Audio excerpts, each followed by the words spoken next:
Since the first man drove a post in the soil, humans have sought to control the world around them. Everyone wants territory, magnificence, to point at a shape on a map and say, "That is mine." Our growth as a civilization was also a growth in butchery, larger and more complex wars, and our feuds for territory, because nothing can be free, nothing can be unclaimed. Today we bring the tale of one of the most epic wars mankind ever fought. It was a years-long struggle by tens of thousands of combatants, arrayed in a massive fleets of warships. It featured propaganda, espionage, alliances, betrayal. Countless ships were lost in grinding battles of horrific attrition which shaped the culture for decades afterwards, in the realm of cyberspace. Welcome to No One is Competent, the premier history podcast about the follies of premier warfare, amongst other things. I'm your host, Jay, and I'm joined by Azalea. Glad you came to join us today. Now, while you're here, you can go ahead and leave us a review on Apple Podcasts, a like on YouTube video, a follow on Spotify, or whatever offering the algorithm gods allow you to make. If we get a lot of positive feedback on this episode, we'll know to make more like it in the future. You can reach us directly at nooneiscompetent@gmail.com or on Twitter at not_competent. Our music is done by the legendary Sam Bryce, and our sources are... Hey, slow down. We gotta do like the banter thing before we get into full episode. You are excited for this one, Jay. You know, I'm a sucker for a good space opera, and Eve, to spoil a little bit, is certainly one of the best space operas we have from the 21st century, since it's one that's written by its user base. Yeah, this is one of, I mean, in many ways, this is the craziest episode we've ever done, though in other ways, we're going to argue in a moment, it is a very normal episode of No One is Competent. I love that we've gotten into the point in the show where we can still keep like classical ideas of episodes, political scandals, lots of wars, but still branch out into weirder, more interesting things. And I hope our audience enjoys and appreciates it. If you don't, please leave a lot of comments on the video that will boost it in the algorithm on YouTube saying that it sucks. That would be wonderful. Before we jumped in, I did want to continue the lore and the timeline of No One is Competent. Episode 30 was on Brian Kemp trying to advocate against his re-election. That happened. It was always going to be a long shot. Everybody knew that Stacey Abrams didn't really have much of the juice in her. It was very interesting because the story for a lot of people of the 2022 midterms was of Americans rejecting restrictions on abortion rights, which was true. But in places where rights had already been restricted, even recently restricted, such as in Georgia, those laws were not reversed. The funny thing about that is, like, from when this podcast comes out, like 10 days ago, a Fulton County judge just overturned the 6-week abortion ban here. Don't know how long that judge's ruling is going to stand before someone else overturns him, but I guess that problem has been temporarily dealt with, even though there's only one abortion clinic in the state now. So maybe others will come back. Probably not. I don't know. But the war grinds on. I mean, y'all are all done with the election. We in Georgia, we have runoffs. Things continue. Jay, we are on the precipice of electing our first neurodivergent senator. Yeah. It's a fun time. One step forward for Georgia, 2 steps backwards, maybe. we had Johnny Isaacson like 6 years ago, and his brain was leaking out of his ears at the end. It's not particularly different. Fair. Poe's Law is in full effect for Herschel Walker. You could show me any headline, anything made up, and I would believe it and have absolutely any ability to tell satire from reality. Which increasingly is all of American politics, but it's funner when it's close to home. I was kind of leaning towards supporting him. I don't live in Georgia, but if I did, but I heard his take on vampires, and I was pretty disappointed that he would now prefer to be a werewolf than a vampire. Now, see, I didn't know that clip existed, so when I saw his political opponent, Raphael Warnock, put out an ad that was like it was werewolves and vampires for Warnock. I was like, what? And then I was like, wait, was this for Halloween? And like, it wasn't. And I was just flummoxedly confused. It's like I have stepped into the Star Trek dark mirror dimension. Glad to see someone of the Christian faith come out to bat for vampires. We're a much more progressive organization than most believe. Factions anyway. Yep. But when this episode drops, which should be Black Friday, fun fact we all learned about Georgia. So usually the runoffs are in early January, but this time they're now in early December to try and keep everything more contained. I don't know exactly why that decision was made, but there's going to be less time of campaigning before the next round of voting. But Georgia has pretty extensive early voting. I mean, I've never voted on election day. I always vote early. And so that means that hypothetically you would be able to vote on, obviously not Thursday, because Thanksgiving is a federal holiday, but Friday.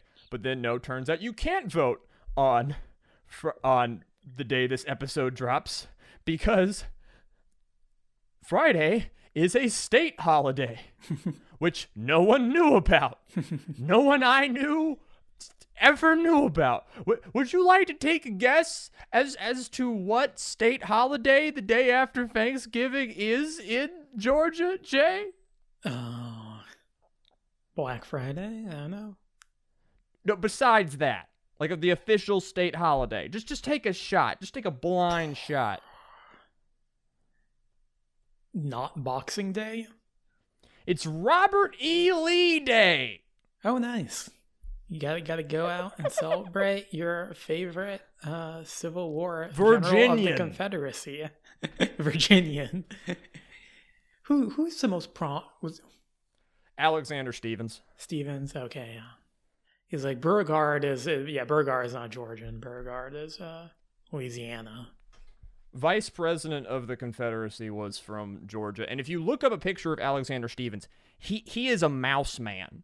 Like, he has the most incel vibes I've ever seen. His face is gaunt. He looks like he weighs 102 pounds. Look up a picture of Alexander Stephens right now, Jay. I promise. Like this guy has just hard Reddit vibes. Oh God, he looks. Am I wrong? Strangely, like, not like somebody who should have existed in the 19th century. I mean, he spent like most of his time like lying down and covered in blankets, because he was, even in the South, he was like cold all the time because he had no blood in his body. Yeah, it's a unfortunate appearance. Probably shouldn't be mocked, but Vice President of the Confederate States of America, so. I mean, as we've learned with the case of Herschel Walker, I don't know, making fun of your political enemies is good and cool.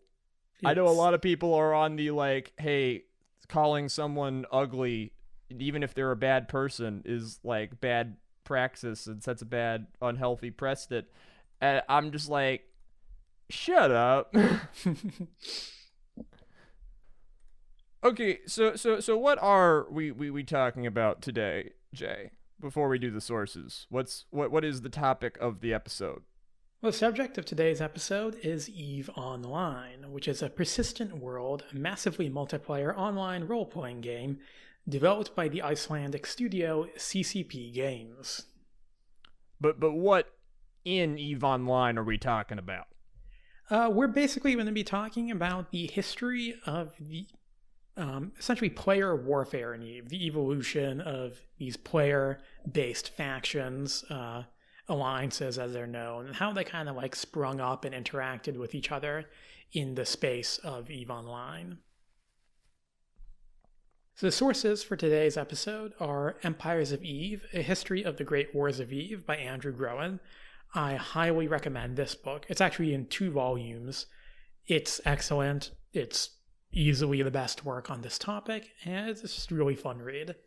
I'm also using articles from EVE24 and the EVE University Wiki.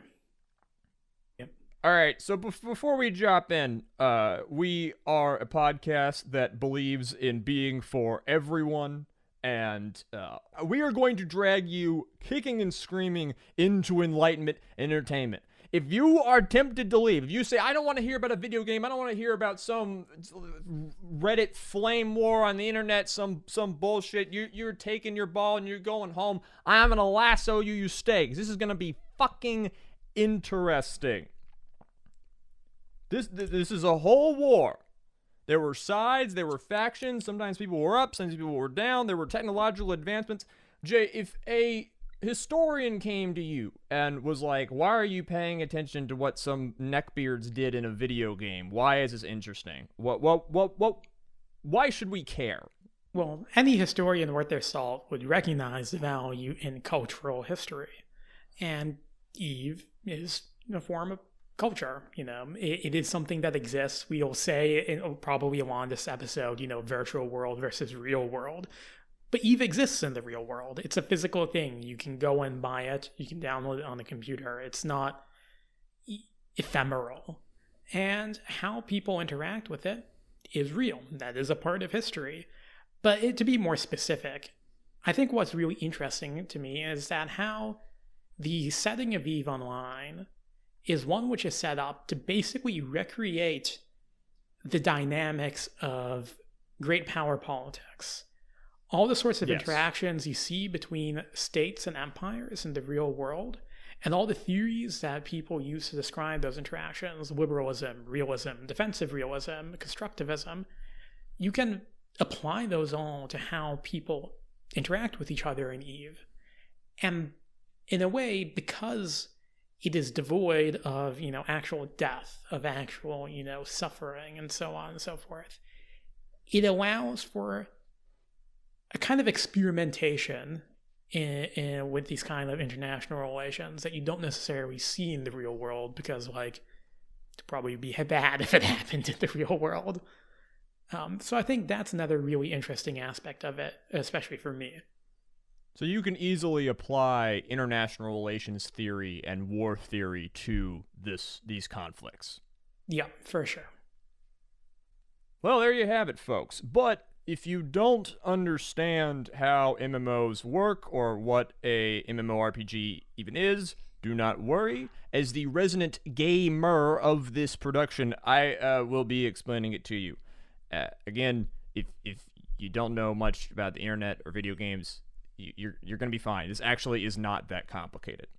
You're, of course, aware that people play video games with each other over the internet. A lot of kids do this. These games are competitive, with players pitted against each other in systematized matches. Counter-Strike, Fortnite, Team Fortress, all of the things the kids do that you've heard them being over there. Are there kids playing Team Fortress? I mean, most of them are probably in their 20s at this point, but there's more of them than you'd think. Fair.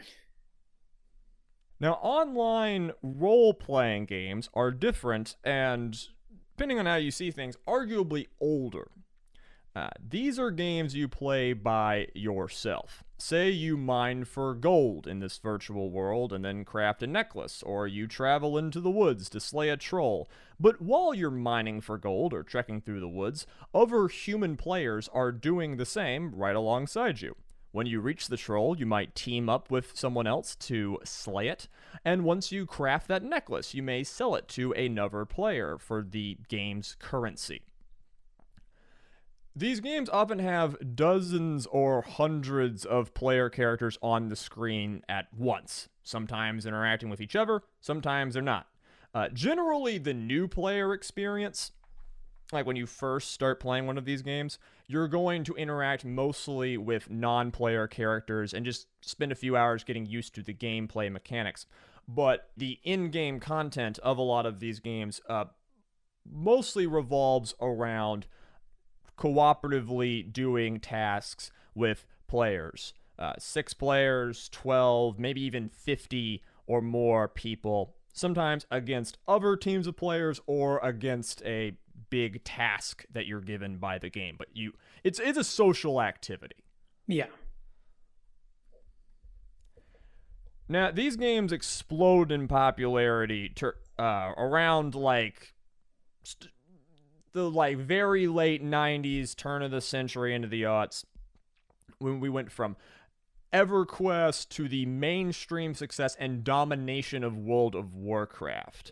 And these types of games are still popular today. A lot of people who are our age or younger, Jay, lately, do not understand how dominant WoW was in 2007, 2008, and how much of a serious cultural force it was and how much money it made for Blizzard.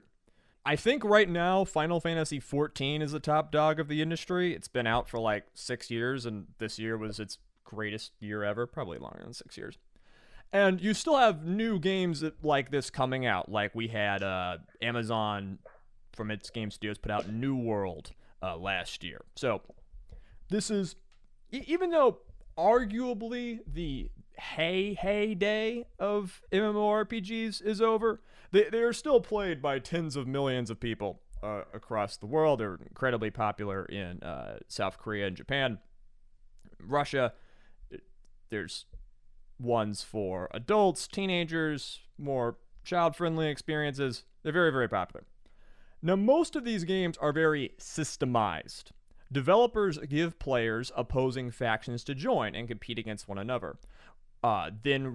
Then developers will put out regular expansions every, say, 2 months or 6 months or a year that will have new events happen in the game. There will be a new enemy for players to team up and fight against. The players are encouraged to cooperate and compete and show off their skills and are rewarded with flashy loot and fancy cosmetics so they can doll themselves up and be all nice and purty. Yeah. Players are given roles they can play, both in the lore of the game, say as a heroic knight, or in the mechanics of the game, let's say as a heavily armored player who stands in front of an enemy while archers pelt said enemy with arrows from afar. You see, it's like a role-playing game that's online and multiplayer, like really, really multiplayer. Like there's thousands of you. So it's a massively multiplayer online role-playing game. A Morpig. I call them Morpigs. That's how I solve the problem. You can do whatever you want.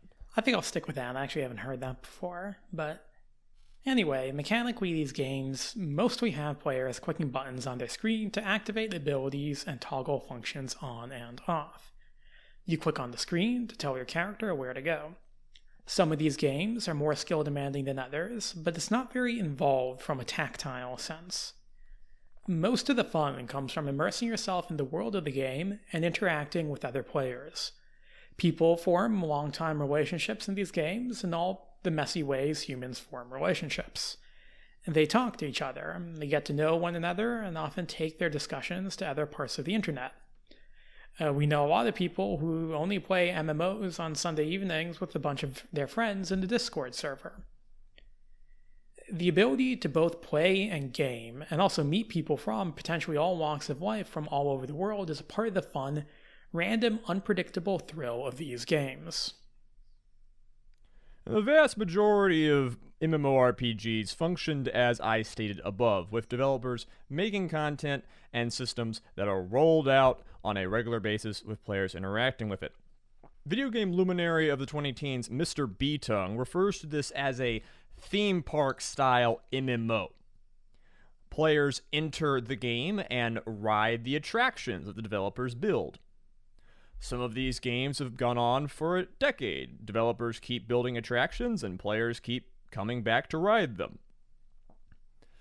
Now, in Mr. B-Tongue's framework in his legendary video from 2013, I think it's called Unruining the MMO. Guess I should have put that in our sources. Jay, do you know what shandification means? I don't know. Don't worry about it. But if you meet anybody who does, send them my way. I'll have to keep that in mind. By the way, if you're listening to this on Twitter and you know what shandification is, I'm at Azalea Wyatt on Twitter. Hit me up. I like to talk. 9 out of 10 chance I'll find you unbearable. But if that 1 out of 10 hits, that'll be fun. Anyway, so B-Tongue contrasts the theme park style MMO with a sandbox style MMO, of which EVE Online is one of the best examples of. And there's very, very few of these, and EVE Online is definitely the most prominent. Like 95% of MMOs are the theme park style. Now, it's very worth noting that EVE Online does contain a lot of theme park elements. Developers do update the game and they put out events and new things for players to do. But there's another part of the game that is instead works alongside the idea of developers giving player tools, and then players can sort of go over there and use those tools to create emergent gameplay. There have been plenty of cases where MMO devs organize large-scale conflict between players. That's sometimes like the core mechanic of the game. But the events that we'll be discussing today are 100% driven by players choosing to band together and fight. Yes. There was no developer interference in starting or really ending the conflict. The conflict didn't, quote, need to happen, for the game to exist. The game was there, and players chose to do the fighting. And while this phenomenon isn't completely unheard of, I've heard of some things like this happening in RuneScape, which also has a few sandboxy elements, nowhere has it ever matched the size and scale of EVE's warfare. If anyone's wondering about my history with MMOs, I'm not a fan. I don't currently play. I had a decent run of history with them when I was a kid and a teenager. I played RuneScape like most of my generation at the time, back in 2010 or 11 or whatever, maybe before. I don't know. I spent a few months playing Star Wars: The Old Republic, mostly because I love Star Wars. They're not for me. I enjoy MMOs are often very, very complicated and have tons of buttons. I'm stupid. I recently have been enjoying the game Super Hot, which has 3 colors and is controlled with 2 sticks and like 5 buttons, and that's it. And you have actually, you did a little bit of research for this by downloading and playing EVE. Yes, I touched some EVE. I could actually probably launch it right now and play a bit of it while talking to you. Maybe we'll get into that in a bit, and after we kind of describe the game, and I'll kind of like give my first-hand report. But I would probably get into, say, like Final Fantasy 14 if I had like friends to do it with. Like if a bunch of people were like, "Hey, come into this game," we do it every once in a while. I'd be like, "Yeah, I'd do it with you."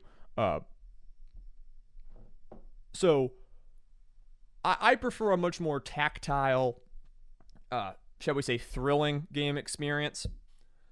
I think a lot of people the enjoyment out of MMOs comes from the immersion and the social aspect. Very much it's an so. experience type game. Mechanically, I personally find them to be soul destroying and inane and a mockery of fun. But if you like them, I get it. Different people like different things. It's just not my cup of tea. Some people really like spreadsheets. Frankly, I don't know why you don't get into it, Jay. I probably will eventually. I don't know. I didn't have a computer capable of running these kinds of things until like not that long ago. Most of them don't have that complicated of specs. Fair. Also, knowing you are you're probably in for a massive hobby realignment in like a year, 14 months or sounds so, about right. maybe. So, we might spin the wheel and like the chances of you spinning the wheel and winding up on FF14, knowing you are a solid 15%, 15-20% could happen. Yeah. Just stating my odds. Definitely not zero. Okay, so now we've explained more pigs in MMORPGs, of which EVE is one. So what is EVE Online? So EVE Online is a Morpg that is set in space. It's got all that nice space warfare. Think Star Trek or Star Wars, and you're not too far off. Now, the setting of EVE Online is a galaxy known as New Eden. According to the game lore, humans first arrived in New Eden from the Milky Way through a wormhole, but were then trapped in this galaxy because the wormhole collapses. Over thousands of years, New Eden is colonized by humans, and by the time of EVE's setting, the galaxy is home to 4 empires: the Amar, Kaldari, Galente, and Minmatar. Don't worry, you don't have to remember these. The map of New Eden is essentially a blob of around 7,000 star systems, the most important of which are connected by a system of stargates. Ships rely on stargates to travel from one system to another, though some of them, the very big capital ships, are capable of making long-distance jumps to locations marked by beacons or other players. But basically, if you're not in the capital ship, you gotta go through the gates. It's kind of like an infrastructure. Now, EVE players take on the role of capsuleers. These are pilots. You're piloting starships and engaging in an array of activities, including mining, manufacturing, trading, piracy, and most importantly for the context of our episode today, warfare and state building. Now, as players complete tasks, they earn ISK, the in-game currency. ISK is vital for operating and upgrading ships, as well as buying new ones. Ships in EVE run the gamut from tiny little corvettes to vast battleships, carriers, and supercapitals, and those larger ones can require the wealth and resources of hundreds or even thousands of players to create. ISK can also be invested in commodities or even entrusted in the hands of player-run banks that promise interest on deposits. Naturally, this economy is rife with scams and Ponzi schemes, the bulk of which are tolerated by the devs, and the player base is just another part of the world of New Eden. Would not be an MMO without people trying to sell you shoddy loot and whatnot. Yeah, we won't really go into it in this episode, but there are tons and tons of Ponzi schemes and all sorts of fun things going on in just the EVE economy. And that's probably separate from the people trying to like sell accounts and whatnot for like real world money that happens in all MMOs. That's a completely separate bag of chips. Now, as EVE came out, I believe it was 2003, right, when it went live? It was 2003 it went public, yes. This was before World of Warcraft, and it comes from a time when MMOs were a little more, when the genre was less defined and you could do far more interesting things.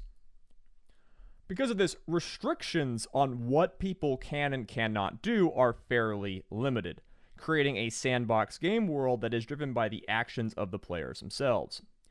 The basic unit of player organization in EVE Online is the corporation.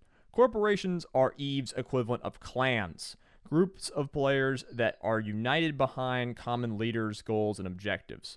Corporations can range in size from a few dozen to a few thousand players, and can focus on any of the aforementioned in-game activities, from mining to PvP combat. Corporations, which pretty sure anyone can form, in turn, can band together to form alliances, the largest officially recognized polities in EVE Online. One of the more fascinating aspects of EVE Online is how it handles its PvP system. See, most MMOs control PvP by just limiting what the player is allowed to do. PvP, player versus player combat, is relegated to specially demarked zones of the map. You will walk your character into the place where you do the PvP, and then you do PvP. You can be on one side of the line and target an enemy with attack, and if you press the button, it just doesn't work. You physically cannot attack your fellow man. If you step over the line, now you can. That's how it works. You're built into the code. Yeah. EVE enforces this through gameplay. Every star system in New Eden falls into three basic security categories: high sec, low sec, and null sec. If you attack another player in high sec, you are immediately going to be set upon by NPC space cops and blown the fuck up.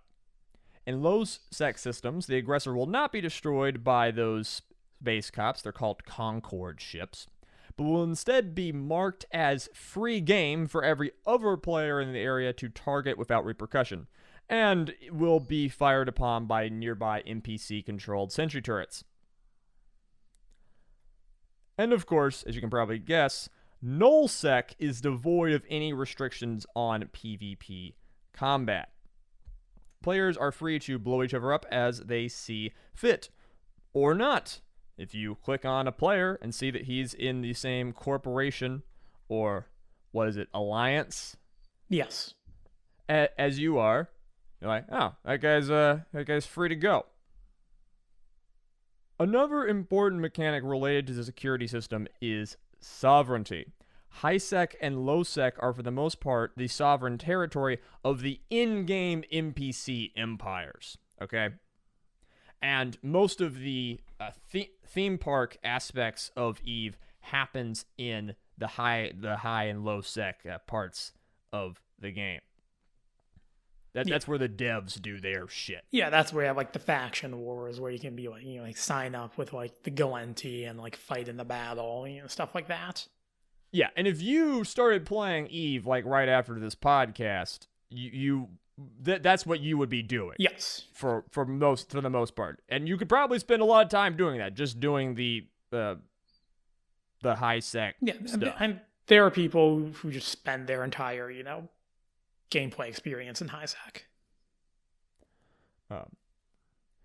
Sovereignty over systems in null sec, on the other hand, can be claimed and contested by player alliances.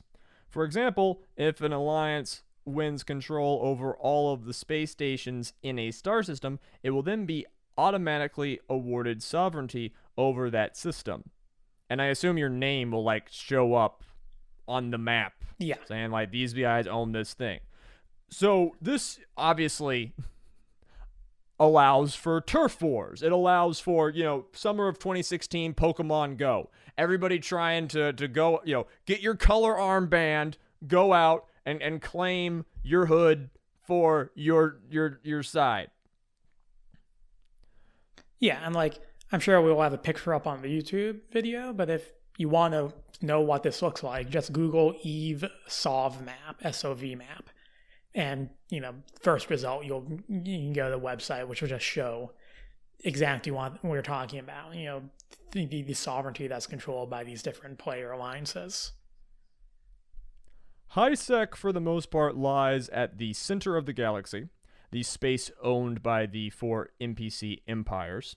At the fringes of empire space lies LowSec, and while the outer reaches of the galaxy are NullSec, free for player alliances to control and fight over. This is the part of New Eden that is most relevant to our episode, and it's the majority of the star systems in the game. Yes. Vast majority, probably. Yeah. While corporations can range from being casual to very dedicated, the alliances are essentially all serious entities by design. These are vast polities made up of thousands of players working together for a common cause. Such a degree of cooperation is necessary to acquire the wealth and resources to construct fleets of powerful warships and defend these vast chunks of territory that is required to fuel all this vast virtual industrialism.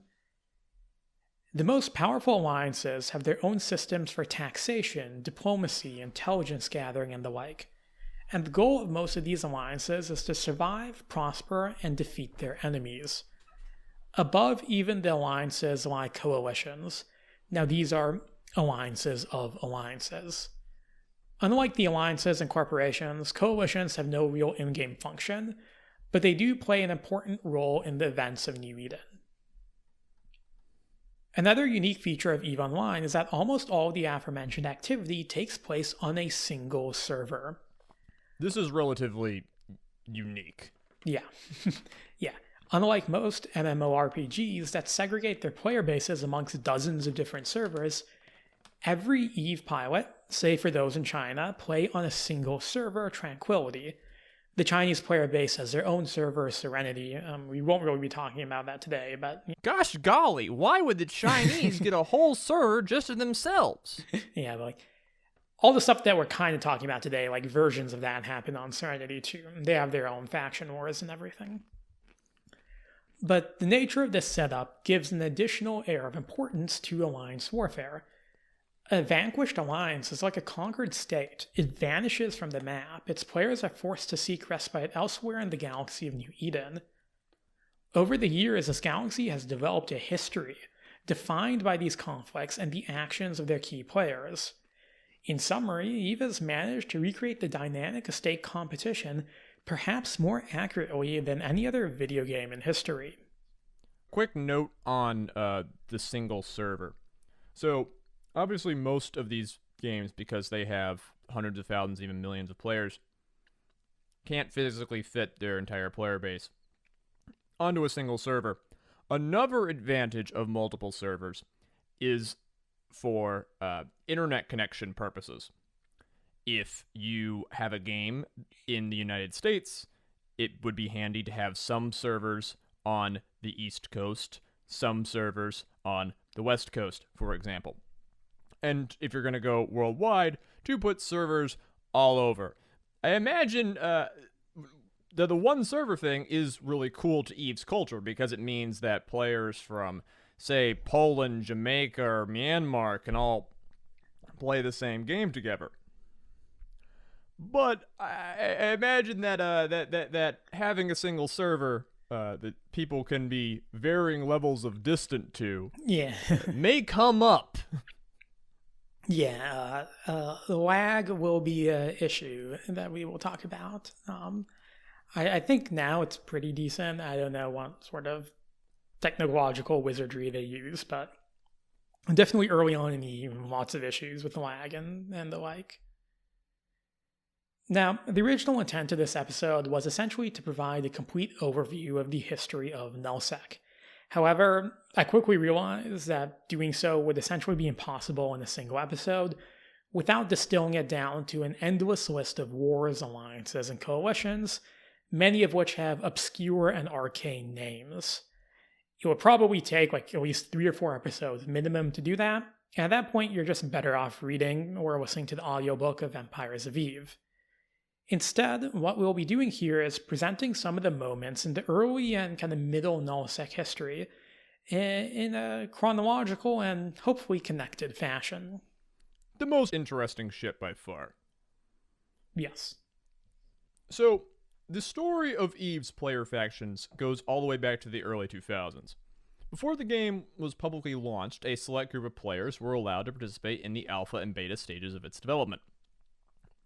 These players consisted largely of veterans of similar sci-fi games such as Elite, Ultima Online, and Homeworld, who were drawn in by the promise of a new space-based Morpig. Indeed, these testers would go on to dominate the early years of PvP combat in EVE, using the experience and skills they gained during the pre-launch phases. Undoubtedly, the most important group to enter EVE during the pre-launch period was a former Homeworld clan by the name of Evolution. So this is a group of players who are migrating from a previous game. And, already having a political alliance going in is obviously going to give you an advantage. Evolution consisted of a core of tight-knit, highly capable players, led publicly by a Swedish HVAC repairman who went by the in-game name of Sir Mole. Their name was not chosen at random. The group espoused a sort of Darwinian ethos towards improvement, constantly making and remaking their corporation after each server wipe during the alpha and beta phases.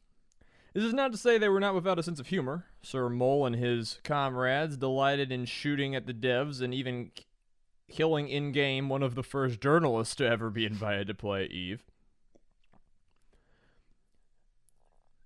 I love that this is led by a Swedish HVAC repairman. That was a good detail to put in the script, Jay. Yeah. I approve. Before the game ever launched, Evolution's members had already committed towards a goal: to become the most powerful player faction in New Eden. Their method of achieving this goal, however, was to play the long game rather than to rush headlong into total domination upon EVE's launch. EVE Online went public in May of 2003 when it hit store shelves in Europe and North America. Yes, if you wanted the game, you'd actually have to buy a physical copy of it. And it's at this point that the history of New Eden properly began. Unlike during the alpha and beta phases, from here on out, there would be no complete server wipes. How things go or how things go. And not long after the release, an array of player corporations and alliances sprung up to stake their claim for land in Nullsec, and they typically took their names from the names of the regions they controlled. The game devs came up with these region names, and this would be things like Stain, Curse, and Fountain. Like Evolution, the majority of these early corporations and alliances were led by the alpha and beta testers, the Kiritos of EVE Online. I thought about saying that, and I refrained from doing it, but I'm glad to know that you have 0 degree of self-control. Yes. Now, one of the few exceptions was a group known as a Jericho Fraction. Not only were Jericho new to EVE, but they were pretty new to sci-fi gaming in general. You see, Jericho Fraction was an English live-action roleplay, or LARPing club, that picked up EVE after becoming intrigued by its setting and lore. God protect our souls. And they brought the role-playing attitude they were familiar with into the game. In particular, they would come to frame themselves as staunch defenders of freedom and liberty, fighting the tyrannical pirates and heavy-handed corporations that had already cropped up in Nullsec. For example, when they found a mining operation consisting of a handful of players forcing other players to mine for them at gunpoint, Jericho was quick to label it as slavery, another evil to be stomped out. Now, if you're not familiar with the internet and gaming, role players are a special breed. And opinions on them will heavily shift from person to person. But the most ideal scenario in most games is that they are kept on their own server, where they can be isolated, or one might say quarantined, for the enjoyment of the rest of the players. But hey, these are people with politics, and they're doing their politics, and we're here to talk about cyberspace politics, and that's cool. The Jericho Fraction. Yeah, so this fraction. The fact that they say Jericho Fraction, If you needed another reason to hate these people. Jericho Fraction was a small corporation, but it quickly joined forces with a few other groups in the northern region of Vinal to form the appropriately named Venal Alliance. That's kind of unfortunately named. They built a small fortune by focusing on finding and exploiting new trade routes through New Eden. At the head of Jericho was its public leader, Jade Constantine. God damn, is that a mid-aughts forum name if I've ever heard one. Today, Jade Constantine is a largely forgotten figure, mostly due to her leaving the game after only a few years, but during her brief period of activity, she became one of the game's most famous players. What Jade brought to the game was a focus on propaganda. See, as Venal Alliance grew in strength, they attracted the attention of another powerful force, the aforementioned Evolution. Evolution was smaller than Venal, but its members had far more experience with the game. Soon enough, war broke out between the two forces, and Jade got to work, pumping propaganda out to the early forums that were the center of communication for many EVE players. In specific, Jade framed Venal as defending the idea of a more free and open New Eden against the aggressive militant forces of Evolution. Evolution, like many corporations, had adopted a kill-on-sight policy. Any player who ventured into their territory but who were not a member of their corporation would be shot on sight. Venal Alliance, on the other hand, treated their territory as an open zone for neutral players to conduct trade and commerce. This was perhaps the first conflict in EVE to be framed around ideological lines that you could easily move to the real world. Now, while many saw Jade Constantine as annoying and preachy, her argument soon won Venal enough new recruits to prevent their forces from being defeated by Evolution's more skilled players. Evolution instead resorted to the sort of Machiavellian tactics that they would eventually become famous for using, and which would ultimately be used against them. Evolution's public head, Sirmala, reached out to Taggart Transdimensional, one of the constituent corporations of the Venal Alliance, and convinced them to switch sides. In this, ideology again played a role. You see, Taggart Transdimensional's leader, a player known as Ragnar, was a staunch believer of Ayn Rand's philosophy of objectivism. Indeed, if you're wondering who the one group that was worse than role players are... Hey, I kind of like Jade. Yeah, she seems pretty cool. But yeah, so Ragnar is objectivist, and the name Taggart comes from the last name of the protagonist of Atlas Shrugged. Now, Jade Constantine had been attempting to implement a new tax system in the Venal Alliance in which its constituent corporations would pay a tax in proportion to their overall size. This money would then be used to cover the cost of ship repair and replacement. As an opponent of taxation and governance in general, Ragnar took Taggart out of the alliance and placed a bounty of 100 million ISK on Jade's head. Jade responded in her usually boisterous fashion, writing on a forum that, quote, "I, Jade Constantine, take up the mantle of Ragnar's 100 million ISK of blood money and wear it proudly as a shroud to brittle avarice and all the works of foolish, craven traitor lord below. Death to Taggart, death to Ragnar, death to the memory of this treacherous knight." So that should give you a little bit of flavor for how Jade spoke. You could totally see how, like, some people would be, like, inject it into my veins, and some people would be, like, need to prepare the swirly. And, like, this is what I love about early internet debate and forum shit, and, like, you know, we'll spend hours having an epic debate about Randian libertarianism with some fucking middle manager of a Kmart in Des Moines, and just it allows humans to be who they really are. And you end it with declaring death to the memory of this treacherous knight. But yeah, the following internal war in the North would go quite badly for the objectivists, as having turned Taggart against the rest of the Venal Alliance, Sirmala and the rest of Evolution then signed a ceasefire with Jade and sat back as Taggart Transpyrandical, as the Jericho faction dubbed it, found itself alone. The war against Taggart would be also fought in large part by Reikoku, a mercenary corporation in the employ of Jericho faction that became famous for their use of suicide ganking. This essentially meant stuffing as much weaponry as possible into a cheap ship and then using it to destroy an enemy ship in high sec before, it gets blown up by the space cops. You're going to lose your ship, but ideally the ship that you destroy is more valuable than yours. Taggart would soon fall apart under all of this pressure, and the ever-shifting politics of EVE would go on.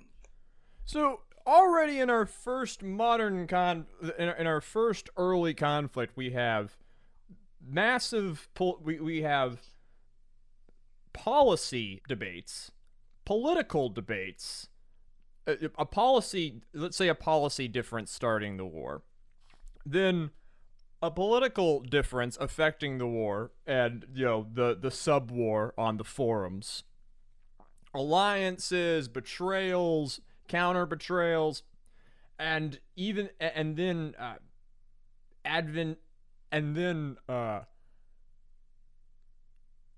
the inventions of new tactics, like the classic put all your gunpowder into a boat and sail into the enemy and blow it up method.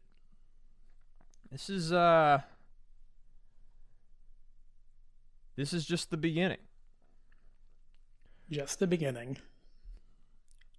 We move now on to the Great Northern War. The fall of Taggart had left the, quote, New Venal Alliance as the dominant power in the north, but this stability would not last for long. Several new corporations had joined the New Venal Alliance during its fight against Evolution and Taggart, but these new members did not share Jade's vision for a free and open territory for all players to enjoy. Many of these corporations made their wealth via mining, and were not seduced by the idea of having to share their mining space with potential rivals. Disgruntlement gave way to plotting, with Halsef Dern, the CEO of the Oberon Corporation, leading up this nascent anti-Jade faction. As an aside, a lot of video games have economies that revolve around trading, powerful weapons or whatnot that are made with resources that can only be gathered, mined at different locations. And if you control that location, well, then you can control who can get those resources and who can make the best stuff. This is what led to some of the most notable conflicts in RuneScape, by the way, is trying to control these resource gathering hubs. In late 2003, the plotters struck, forcing Jericho Faction out of the alliance and accusing Jade Constantine of being a liar whose only weapon was the forum. Halsef Dern went on to rebrand his force as the Phoenix Alliance and set it on a path of growth that would see it become one of the dominant forces in New Eden. The expulsion of Jericho Faction and the rise of Phoenix Alliance would set the stage for one of the first great wars in EVE history, appropriately named the Great Northern War of 2004. Like many large wars, this Great War began as a much smaller conflict before snowballing beyond any of its participants' imagination, and I imagine started with a bunch of name-calling on a forum that was poorly moderated. When Jericho Faction was forced out of the New Venal Alliance at the end of 2003, the formidable Koku Corporation that we talked about earlier resigned from it in solidarity. For a time, Rikoku and the Phoenix Alliance remained at peace, but in May of 2004, members of Phoenix Alliance began to enter Rikoku territory and attack mining vessels. Rikoku brought this issue up with Halsef Dern, who vehemently denied any knowledge of such actions, even though he was actually well aware of it, and accused Rikoku of attempting to provoke a war. Rikoku responded by going to war with the vastly larger Phoenix Alliance, starting the conflict with a Pearl Harbor-esque preventive raid on the Venal region. This is like classic 18 for 18th century like colonial warfare, like British send troops into French claimed territory, like trying to provoke a response. Being just a single corporation, Reikoku had little chance of defeating Phoenix Alliance in a straight-up conflict. Even when Jericho Fraction re-entered the scene on the sides of their Reikoku brethren, the Phoenix Alliance still held an overwhelming numerical advantage. Things would begin to turn, however, when the Northern Coalition of Allies formed by Reikoku and Jericho was joined by another powerful force, Evolution. Jay, to pause really quick, we should probably explain that, like, why Battle in Eve is so numbers-based. Obviously, Sure. This is all a numbers game. I've played Eve. There's a lot of, you have your ship, but combat is pretty much as simple as, like, selecting, clicking on a target, and then, like, you click on your missiles, and you click on your guns, and then you just You're not manually aiming weapons. You're not, flying your starfighter. It's, you have a ship, it has, lasers or turrets or whatever, and they auto aim, and you're basically just managing your ammo, your shields, your drive. You're doing all of that, and your ship is doing the fighting. So it's not a completely brain dead experience, but it is essentially about numbers. Your ship has this amount of health, this amount of armor, and these guns that can do X amount of damage per second. And so if you had, there are obviously ships that are more expensive and powerful that could do double the damage of other ships or triple the damage of other ships. But ultimately, if you just have a bunch of ships, that gives you quite the advantage. Yeah. Especially probably this early in the game, when it's only been out for a year or so, and most players don't have what we might call late game builds. Oh yeah, for sure. Yeah, most people are running around in much smaller ships back then. Prior to the Great Northern War, the largest battles in Eve typically featured around 30 ships per side. These new battles between Phoenix Alliance and the Northern Coalition saw both sides deploy fleets of 100 or more ships on multiple occasions. This war would quickly turn into a slogging affair, with both sides winning new allies and thus drawing more and more players into the fray. A few months into the conflict, the Northern Coalition decided to rebrand themselves and become an official alliance under the name CCCP. Unfortunately for them, the game's developer, CCP, forced CCCP to change their name because they were worried that, new players would think that, it was connected to the company. It was thus in the summer of 2004 that CCCP became Band of Brothers, a name that would go on to become one of the most famous in all of EVE history. So just to track Evolution, they fought what was formerly parts of the Phoenix Alliance briefly, and then signed a ceasefire, kind of backed off. This is when they're making their big move. This is when they're, they were biding their time. This is their big push to try and control nullsec, right? It's the start of it, yeah. And they are now in this new form. They have evolved, but crash into Band of Brothers. As the Great Northern War dragged on, a rough balance began to set in. Phoenix Alliance had the advantage in numbers, but not by a huge amount.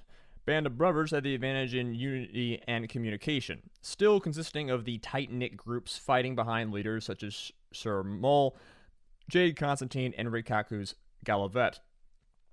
As the year progressed, the tide slowly began to turn in Band of Brothers' favor for a few different factors. You see, Phoenix Alliance was always a somewhat loose conglomerate of corporations, and many of its members were growing tired of the fight. Band of Brothers kept up the pressure on Phoenix by targeting this shaky morale, both through Jade's by now familiar intense forum posting and the new kill board system, in which Band of Brothers publicly advertised all the kills their pilots were scoring. On the battlefield, so this is like now. This is not just propaganda in terms of just arguments. This is propaganda in terms of, look how great we are. And there are probably, the vast majority of players aren't involved in this war, but they are like, do I want to join, I'm thinking of getting involved. Should I join Band of Brothers or should I join Phoenix? Oh, Band of Brothers, they seem like they're doing really, really well. Doesn't matter if they're whether or not they're actually doing well, but they say they're doing well. On the battlefield, Band of Brothers scored a significant victory by baiting a fleet of roughly 100 Phoenix ships into attacking their smaller force of roughly 65 ships near an NPC space station where Band of Brothers had secretly been stockpiling replacement ships over a period of time. Phoenix Alliance was forced into an embarrassing retreat that further damaged their morale. Things would eventually unravel for Phoenix when one of its larger members, Rona, withdrew from the Alliance. Halsef Dern himself soon took his corporation out of the Alliance, leaving a rump force left to battle BOB. This is giving me a surprising amount of War of the Second Coalition vibes. The remnants of Phoenix would continue to fight, but eventually signed a peace agreement with BOB that saw them lose the majority of their territory. By the end of 2004, the Great Northern War was over. Band of Brothers emerged victorious, establishing itself as one of the most powerful alliances in all of New Eden. The conflict can now seem quaint compared to subsequent wars, but its impact on nullsec history could not be underestimated. It's worth noting that it's at this point when Jade Constantine largely leaves the scene and Jericho Fraction fades from New Eden. It seems as if she was just, mostly done with the game, probably just moved on to other things. And now that she got her revenge against those she had perceived as having betrayed her, she just left. Reikoku would continue on as a member of Band of Brothers, but the dominant force in this new alliance would be the old members of Evolution. And we should really take a little bit of time to look at Band of Brothers' approach to the game. Now, prior to the Great Northern War, Evolution had largely remained unconcerned with conquering and holding territory. Their pilots mainly just focused on engaging in combat and left the nation-building stuff to other people. With the formation of Band of Brothers, that began to change as Sirmala and his comrades began their next step towards the domination of New Eden. Not long after the defeat of Phoenix Alliance, Band of Brothers attacked another great power, the Fountain Alliance, and conquered the bulk of its territory. Band of Brothers was now carving out a home for itself in nullsec. While their actions were evolving, Band of Brothers' fundamental philosophical approach to PvP combat remained much the same. You see, on the fundamental level, Band of Brothers drew their strength from the skill of their pilots and their ability to fight as a team. They prided themselves as having the best pilots in the game. Exclusion was vital. Band of Brothers' core corporations did not accept any pilot attempting to join them, but instead only took people on who had strong track records and who were endorsed by current members. It's important to remember that this is 2004, where when we talk about communication ability, that's a lot harder. You can't just jam a bunch of people in a Discord server and all be on voice chat at the same time. Yeah. You gotta be reading forums and posting and typing and, tabbing between that and the game. Not skill expressive. This is not to say that BOB was obsessed with honor. Throughout its history, it would employ all sorts of tactics, both overhand and underhand. Evolution had perfected the art of sowing discord in rival alliances, after all, we've seen that before. And BOB would go on to create a network of spies in rival alliances. At the end of the day, though, the strength of BOB's fleets and the skill of their commanders was always the alliance's trump card. In contrast to Jade Constantine's utopianism, BOB had a highly militaristic political program. Its leaders were not particularly interested in free trade, nor were they interested in the accumulation of wealth for the sake of wealth alone. Whereas some alliances focused on mining and trade for the sake of profit, ISK and resources were important to BOB only because they were necessary to build and maintain ships. As their attack on the Fountain Alliance showed, BOB was ruthless in pursuing conflict wherever and whenever it was their interest to do so. So these guys are like the terrifying militarists, everything is a means to an end, get it done driven people. Yeah. And there are alliances of players who don't really focus that much on PvP, who like their thing is mining. You know, it sounds kind of weird, but people who like playing video games and just mining stuff, or just like number goes up, or like constructing. And also, combat in Eve is risky because if you're destroyed, you have to invest a lot of time in buying a new ship and whatnot. But it's also not the funnest thing in the world, and that's not what people like in MMOs, especially a sandbox MMO like Eve, is the ability for you to get fun in tons of different ways. And like there are also like like the space bankers and the people you just want to like make money. Like Band of Brothers is not that. They are there to be space Prussia. They're there to fight. They're like Rome or China or Russia. This expanding empire. Like if you look up like a list of like their corporation, the constituent corporations and their logos from later on in the history, it's a lot of like skulls and Spartan helmets and stuff like that. That's the vibe they're going for. As it grew, BOB would welcome in the likes of smaller, mercantile-focused corporations we talked about just a sec ago. But these would always be clearly subordinate. At the height of their power, new corporations entering nullsec more or less joined BOB because that's what they had to do business safely. It's very much like the Mongols, like we're gonna control the trade. We're in charge. This is our turf. This is our land. Everybody game banging. All this is game banging. All politics is game banging. All politics is thug shit. That's the entire point of this podcast, and I will brook no further debate on it. At BOB's head was Sir Mole. Sir Mole was not actually the sole leader of the alliance. It continued to be led by a group of high-ranking members, but he portrayed himself publicly as a sort of dictator and overlord. Sir Mole was at times arrogant, impetuous, and charismatic. An ideal space tyrant for a setting such as New Eden. Of course, all of this won BOB legions of both fans and detractors. For its supporters, Band of Brothers was the elite player versus player alliance, bar none. For its detractors, BOB was a bunch of elitist thugs, tryhards, and LARPers. Ugh. A good example of Band of Brothers' ruthlessness and capabilities can be found in the fate of EVE Online's first ever player-created Titan. Beginning in 2005, the developers of EVE Online began to introduce a series of new ultra-powerful ship classes to the game, culminating in the Titan. This was a ship that was and still is the largest in New Eden. An individual Titan can devastate entire fleets and space stations with its doomsday weapon. When the concept was first shown to players, many thought that the first faction to build one would inevitably go on to dominate all of nullsec. All of it. Yes. I mean, this is like, it's a Death Star. Now, Titans, of course, came at a cost, an immense one. Constructing a single Titan requires huge quantities of rare parts and minerals, and necessitates the labor and efforts of hundreds or thousands of players. One of the first alliances to embark upon the construction of a Titan was a southern faction known as Ascendant Frontier. Unlike Band of Brothers, Ascendant Frontier's passion lay in industry and commerce, not warfare.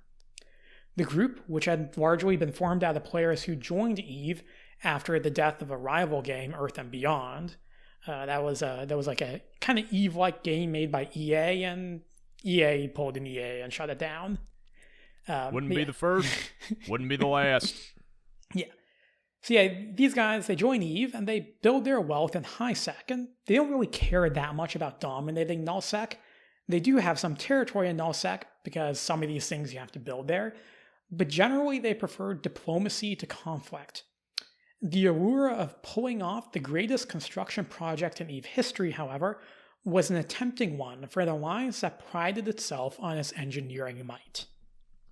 And this Titan is so powerful that it can completely rewrite the history. All of your time controlling nullsec, it could just be wiped away if I have this thing and you don't. Yeah. Is it a chance to completely flip the table and start something new? The sheer cost of a Titan was not the only challenge facing Ascendant Frontier. Such ships have to be constructed in nullsec shipyards, making them prime targets for enemy attack. Ascendant's leader, Sivok, was well aware of this and had joined forces with Band of Brothers to attack another faction shipyard during their attempt at constructing super capital ships, which I'm guessing were the biggest ships before Titan came along.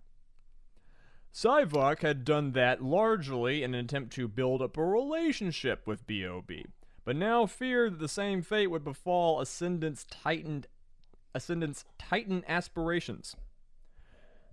As everyone knew that Ascendant Frontier would likely construct a Titan, Sivok came up with a complex plan to keep its location under wraps. They can't destroy what they can't find. The first part of the plan was to use Ascendant's immense wealth to commission a Titan from the manufacturing-oriented corporation called Naga, essentially as a decoy. Sure enough, this decoy would soon be destroyed by Ascendant's rivals. The second part was to build a new shipyard in Ascendant territory and station huge amounts of forces to guard it, turning it into a second decoy. The final part was to build Ascendant's Titan, not in some remote shipyard, but instead in the dead center of their nullsec territory, in the shipyard closest to their main hub of trading and activity, the last place anyone would expect. Surprisingly, Sivok's gambit of trying way too hard and thinking way too hard actually worked, and on September 25th of 2006, he publicly announced the completion of Eve's first ever Titan, a vast warship that would remake the destiny of this game known as Steve. The construction of Steve had caused many players to assume that Ascendant Frontier would now be untouchable, at least until someone else constructed their own Titan. BOB responded to its launch, however, by going to war with Ascendant. They didn't have a Titan of their own, but they banked on their military prowess, one that they had honed through several conflicts. Surely we can smash these money-pushing whores and soft men. As it turns out, BOB was more or less completely correct. Having constructed Eve's first Titan, Sivok was then too protective of it to actually employ it to its fullest effect in battle. Sunk cost fallacy and all that. Steve hung out far from the action during Ascendant's battles with BOB, and when BOB completed their own Titan, Darwin's Contraption, Ascendant's advantage was gone. Basically, Ascendant should have struck hard and fast, and they didn't. Yeah. The climactic battle between Band of Brothers and Ascendant Frontier would occur in December 2006 in the C9CC system. Both sides brought their Titans to the battle. Sarmala was willing to place Darwin's Contraption in the thick of action, throwing Ascendant's forces into disarray and forcing them to retreat. After retreating and regrouping, Sivok banked on a long-range shot via a sinusoidal field. This is complicated game stuff. It basically means that he's going to fire Steve's Doomsday weapon through a wormhole, meaning that Steve can be far away. Unfortunately for Sivok, his shot missed the bulk of the Band of Brothers fleet, and thus Sivok was then again forced to retreat. It was at this point that Sivok either made a severe error or was cheated out of his Titan, depending on which version of the story you believe. Oh, here we go. I can smell the server drama. Yeah, the standard version goes as such. In EVE Online, a 15-minute timer starts whenever you attack another ship. If you log out before this timer elapses, your ship remains in the game, unpiloted and free for anyone to attack. This feature was put in place to prevent people from launching attacks and then immediately logging out or disconnecting from the game. So anyway, Sivok, after jumping his Titan to a location he assumed to be safe, either logged out prematurely or disconnected from the game due to connection error. A Band of Brothers patrol ship happened to find Steve, and the rest of the Band of Brothers fleet warped in and pummeled it into oblivion. The alternate version, espoused by Sivok, is that a CCP dev working with Band of Brothers forcibly disconnected him from the server and gave the location of Steve to Band of Brothers. The salt! The salt! Oh! Cope and Sieve! Cope and Sieve! While there is no evidence to support this claim, it's perhaps not as outlandish as it may seem, due to reasons we'll get into a bit down the line. In any case, Eve's first Titan meant an ignominious end at the hands of banded brothers, destroyed in a matter of minutes without a pilot at its helm. Sivok quit the game a few days later, and Ascendant Frontier crumbled in his absence. This level of Johns is the... It is rare that we see the developer fucked me Johns. That's some advanced Johns. I should say that, like, explain what that means. I'm pretty sure, like, Sivok was like a satellite engineer or something, like, in real life. So he was pretty busy in real life while all of this is going on, and like this just causes him to quit. During the first year and a half or so of its operations, if you wanted to play EVE Online, you had to buy a physical copy. The game was distributed by the book publisher Simon & Schuster, but its distribution was limited when Simon & Schuster began to wind down its video game division. CCP was able to buy back distribution rights for their game, and once they did so, they made it available to download, sparking a new wave of players entering New Eden. No other wave of players would have such an impact on this world as the Goons. Here we go. For those not familiar with early and mid-2000s internet culture, Goons is the term used by the members of the internet forum Something Awful to describe themselves. At its height, Something Awful was a major driver of Western internet culture and one of the most vibrant communities on the web, for worse and for worse. There are memes that you knew as a kid and know today that generated because they were an edit made from an edit made from an edit made from an edit made from something that was first posted on Something Awful. It is impossible to fully state how important Something Awful is to the early English-speaking internet, and also how obscenely toxic its culture was. If you would like to learn more about that, please listen to our QAnon Part 1 episode.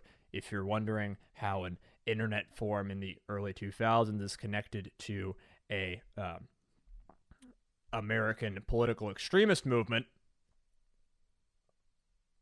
welcome to the 21st century. We're all having fun here. Given that its users tended to be nerds, it shouldn't be too surprising that interest in this quirky Morpig with starships and space wars and whatnot quickly developed, and soon enough, the Goons were downloading EVE Online. Now, there were actually multiple attempts at creating Goon corporations in EVE, all of which failed due to a lack of organization or the theft of over $1 billion ISK from the corporation bank account by a single Goon in one instance. This is all because Something Awful forum posters do not tend to have a level of respect and camaraderie for one another. But someone got it done with the creation of Goonfleet in 2005, led by a player known as Remedial. Goonfleet took a starkly different approach to the game than most previous corporations. Essentially, everyone is welcome, provided that they were coming from Something Awful, since almost everyone in Goonfleet was a newbie anyways. This was the kind of openness not commonly seen in EVE since its early days, and combined with Something Awful's general popularity, it led to Goonfleet swelling to the corporation cap of 1,300 members by the end of the year. At this point, Goonfleet lacked any plan or strategic vision. They were more or less there to fuck around and see what they could do. Established players mocked them as swarming bugs, leading to the Goons taking a bee as their logo and Goonswarm as their alliance name. If you're not aware, Something Awful was formed by a man named Richard Akyanka, may he rot in hell. A guy who first rose to prominence in, I think 1998 for his skill at insulting people while playing Quake 2. The boar that he moderated, therefore, has a reputation for crass, intentionally offensive humor. And that kind of attitude naturally carried through into Goonswarm. The Goons were not the first to bring offensive language to Eve, and like any online game, sexist, racist, and generally rude remarks were already present in the community. This is 2006, for God's sake. But the degree to which they embraced it at all levels of communication set them apart from just about everyone else. Now, for the Goons, this was all just a part of the fun. The game was dominated by try-hard elitists, and the Goons were only guilty of, riling them up by not taking their space game too seriously. As their saying goes, we're not here to ruin the game, we're here to ruin your game.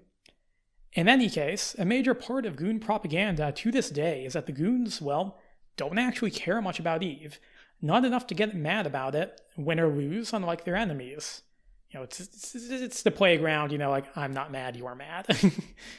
and, if any Goon watches this and replies in the comments, first of all, thank you for listening to our podcast. But it would not surprise me if that's more or less their argument. Also enjoy your shadow ban. Not for anything you say, just on principle. I am a racist. I don't like you. You are an inferior biological organism and should be driven from the earth. Serious or not, by late 2005, the Goons were becoming an actual corporation as members who had experience with the game imparted their knowledge on fresh recruits. They were far from being a disciplined machine, but a basic level of ability, combined with their numbers, gave the Goons the strength to carve out a chunk of territory for themselves in the Syndicate region of Nullsec. It was around this time that they also came into conflict with the dominant power of Nullsec, Band of Brothers. It's hard to put an exact date as to when the beef between B.O.B. and Goonswarm began. I mean, honestly, Something Awful is always beefing with everyone because just their natural state is antagonism and conflict.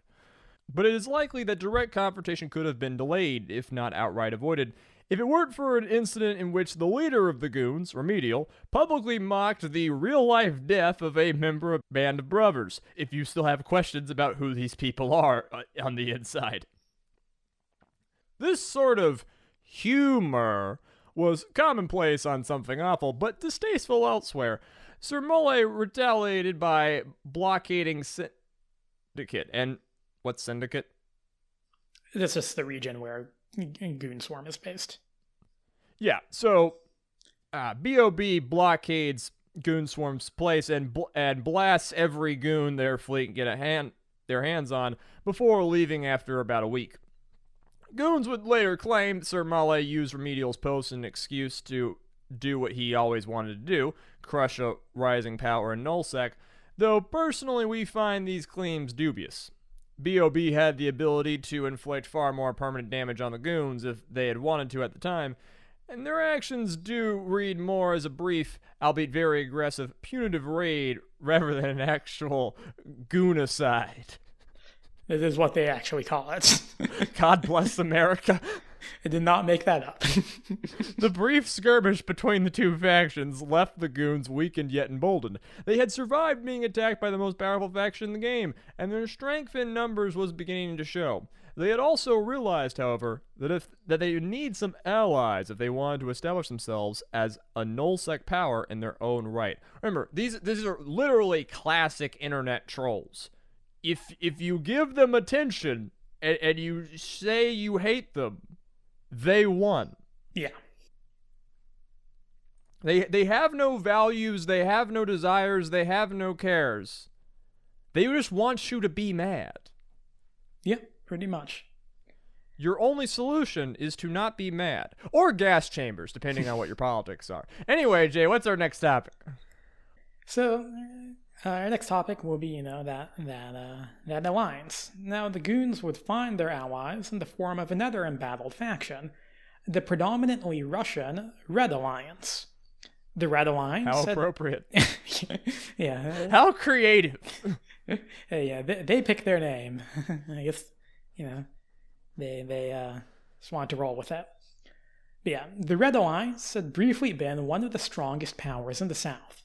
but their domination of the region led to a coalition of smaller alliances banding together to crush them. The Coalition of the South, as it was named, made up in part by corporations who claimed ancestral rights to the territory. Basically, it meant that, these were guys who had controlled systems in the South early on. When the game went public, they came knocking and tried to defeat the Red Alliance. Fucking lol. And, they did manage to push the Red Alliance back to a single system, CJ6MT, but they then failed to break the Russians completely. You see, while the Coalition of the South had numbers on their side, the Russians who remained active were strongly motivated by their desire to keep a Russian corporation active in nullsec. Again, if they lose all their territory, that means there's no nullsec coalition for Russian speakers, essentially. So you can see why, they don't want that to happen. They were more united and disciplined, whereas the coalition was made up of a hodgepodge of different fleets with their own tactics and ideas. Each Red Alliance pilot flew the same ships, allowing for standardized systems of fighting. And as they defended their sole remaining system, many coalition pilots quit the fight, content to just leave them in their little corner of nullsec. The position of the Russians made them an attractive ally for the Goons. They had no friends, and thus would be likely receptive to an alliance, but they were also very skilled in PvP combat, and more than the Goons. Their enemy, the Coalition of the South, was also fairly disunified, as shown by the failed siege of CJ6MT. An agreement was negotiated over the internet before being finalized in person in June 2006. The location of this meeting was a pub in Washington, D.C. The Reds were represented by a Russian-born construction worker who lived in Brooklyn and went by the in-game name of Death. The Goons were represented by an attorney at a D.C. law firm. Deep state, posters in the deep state. A cybersecurity specialist at the publisher, and an IT consultant who worked for the State Department. 3 individuals who went by the names of the Matani, Darius Johnson, and a Vile Rat. A simple handshake secured the birth of the RedSwarm Federation. The fucking Goons send some fucking 7-figure salary lanyard-wearing try-hard dudes, and the fucking Ruskies are just say, hey, my boy in Brooklyn's just gonna go down there and see if and check them out. We're gonna trust them on it. Yeah, here's the thing: these guys that the Goons are sending, these are like the leaders of the Goons, along with Remedial. Remedial's not there, but the leaders of the Goons are like DC elites. That's fascinating. It's pretty weird.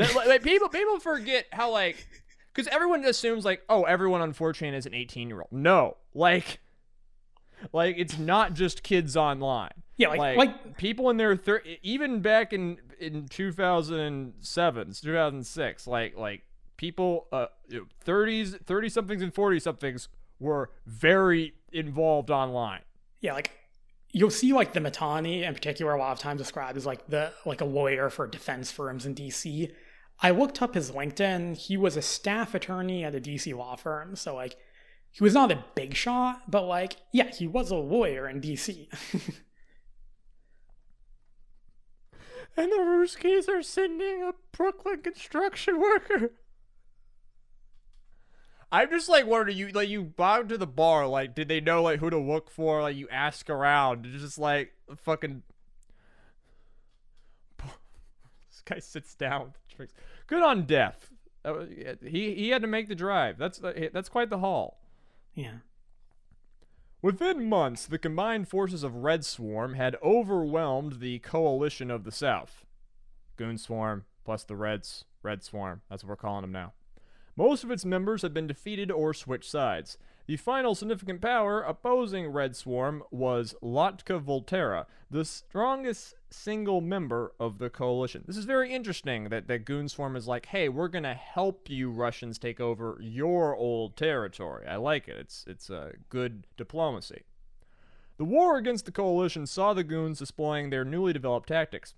Whereas Goonswarm had previously been stereotyped as a mob of poorly led newbies, by now their commanders were increasingly experienced and effective.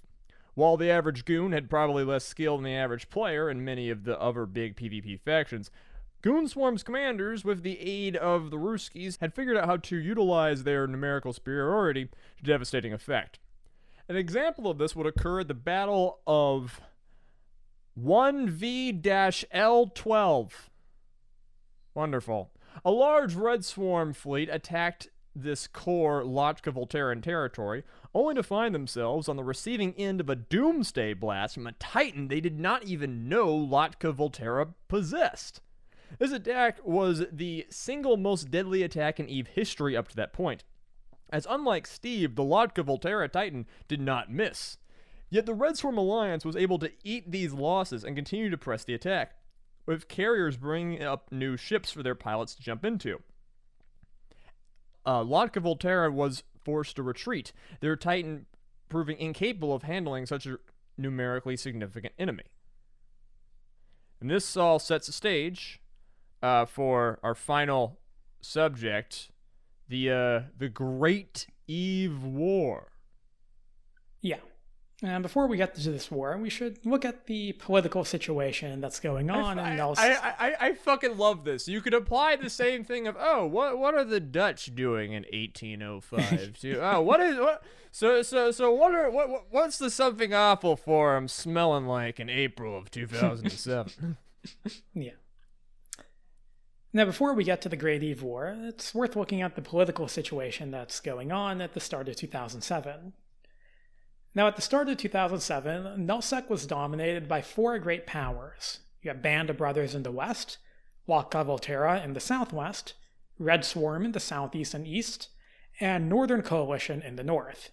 As a note, this Northern Coalition is not the same as the older Northern Coalition of Allies. This was Wonderful. This was a new alliance that was basically just a bunch of smaller companies coming together to oppose Band of Brothers. RedSwarm and Lotka-Volterra were already at war, though RedSwarm had halted before continuing on with the invasion of Lotka-Volterra. The other two powers would soon be drawn into what would become known as the Great EVE War. Now, while spies had played a role in previous EVE wars, infiltration and intelligence gathering would play a greater role than ever in this conflict. In this category, I love to see the early days of what the worst people on the internet now refer to as gay ops. Yeah. In this category, RedSwarm excelled over their peers. The Goon intelligence network was run by the Mittani, this being the DC attorney, and this guy would go on to become arguably the most famous and controversial player in EVE history. A little bit on the Mittani because, he's the most famous guy in EVE. A lot of people love him. A lot of people hate him. He is an awful person, and he no longer plays the game for a reason. I'll put it that way. But he's very good at spycraft. He is able to successfully cultivate a series of informants in Band of Brothers and Lotka-Volterra, both by flipping disgruntled leaders and having goons join and infiltrate their member corporations from the ground up. However, one of the most important intelligence coups in EVE would essentially fall right into the Mittani's lap in the form of a hacker known as Kugutsumen. Kugutsumen approached the Mittani in early 2007 with an offer to break into Lotka-Volterra's forums and emails for him. The Mittani declined this offer as he already had informants in LV, so Kugutsumen instead took his services to Lalante, one of the leaders of Lotka-Volterra, who accepted. A few days later, the Mittani's source in LV informed him that Goonswarm private posts were being discussed by LV leaders. In other words, Kugutsumen was legit. When the goons clamped down on the hack, Latane refused to pay Kugutsumen, and the hacker went back to the Mittani, offering to work for him for the sake of revenge. This time the Mittani accepted. As it turns out, the most significant dirt to be uncovered by Kugutsumen had nothing to do with Lotka-Volterra. Instead, it had to do with Band of Brothers, the alliance that was at this point still seen as the most powerful and prestigious in all of EVE. In a series of blog posts beginning in January 30th, Goonswarm claimed that Band of Brothers had amongst its ranks a CCP game dev, and not only was the dev an active member of the Alliance, but that Band of Brothers leader knew his identity and that he had used his dev powers to spawn valuable items for the Alliance. An investigation by CCP revealed these allegations to be true, and the dev was made to publicly but anonymously apologize. Holy shit. Cyphoc wasn't Johnnin. Yeah, that's what I mean. Like, I'm I'm such a bad person. like, I have guilt. The jury's out on Steve. If I had to guess, I think Cyphoc probably fucked up. He was not great at handling his Titan. And there's no evidence that, like, the devs did anything as flagrant as, like, destroying Titans for Band of Brothers. But it's not a totally outlandish claim when you know that there was actually a CCP dev in Band of Brothers who was, like, giving them shit. Now, according to this dev's apology, members of Band of Brothers were unaware of his position as CCP and the actions that he took to enrich the Alliance. He was basically just doing it for them, but they didn't know. The EVE player base did not buy this. Band of Brothers was widely viewed as cheaters, and CCP was accused of favoritism. Band of Developers quickly became perhaps the most hated alliance in the game, and the Northern Coalition reached out to RedSwarm for an alliance against this mutual enemy. Hell yeah. The war between Lotka, Volterra, and RedSwarm continued in force into 2007, turning into a great war as Band of Brothers formally sided with Lotka, Volterra, and the Northern Coalition sided with RedSwarm. Knocking out Lotka, Volterra remained RedSwarm's top priority. Lotka, Volterra already had one Titan, and was near completion of a second. If they were joined by Band of Brothers Titan, RedSwarm could potentially have to face 3 Titans in battle. RedSwarm was forced into attacking the shipyard where the second Titan was being constructed, resulting in the battle of JV1v0. Battles in real life are often decided by luck as much as they are by skill, and in this instance, the events of EVE would once again resemble, albeit in a very roundabout way, those of the real world. Alright, here we go. Server lag has been a persistent issue during large battles ever since the early days of EVE. Okay? Like, you are sitting at your computer. When you hit a button, a physical signal has to travel through the wires and the Wi-Fi and the fucking sky and the Mega Man Star Force electromagnetic waves and shit to get to the server, and the servers go back to you. And normally, that happens pretty quickly, because light is very fast. But, if, that doesn't happen, the things you see on screen could start jumping around a bit as you start getting out of sync with the server. Your actions could be eaten by Golden Experience Requiem, or your enemies could start suddenly jumping from one position to another like Ping Crimson. And no one wants to get struck by Ping Crimson. My goal is to just inundate this podcast with obscure, stupid references until no one's listening to it anymore. That's the entire point of this operation. Now, as the server was improved, battles of a increased size could be accommodated, but that would push the server to breaking once more. Lag was viewed by players in a similar way as weather by real-world militaries, an unpredictable and sometimes deadly force of nature. What occurred at JVIVO, however, went well beyond the standard lag. As both sides knew the battle was going to take place, RedSwarm prepared a fleet to jump across the gates and attack LV's shipyard. Now, Lelant hid his Titan near the gate through which the goons and Russians would have to enter to reach the battlefield. EVE stargates can only process so many ships at once, So a large force entering one is forced to queue up behind or next to the gate. This is a classic bottleneck, a sort of Thermopylae that you could attack as they're coming through. Lot planned on waiting for the RedSwarm fleet to bunch up near the gate before wiping them out for good with his doomsday weapon. Things went according to plan. Lot lined up the shot and fired. And then the entire screen went blank. The sheer amount of ships combined with the doomsday gun had caused the server to crash. Things would get worse for Lotka-Volterra, whom I wish all misfortune on because Lotka-Volterra is a thing they chose to name themselves, and it's really hard to say, and it's stupid, and they're bad.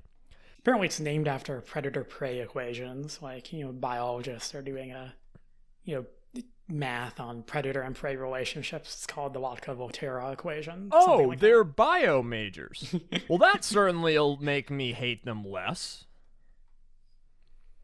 CCP managed to get the servers back up in a few minutes, but players were forced to wait in queues to rejoin the game.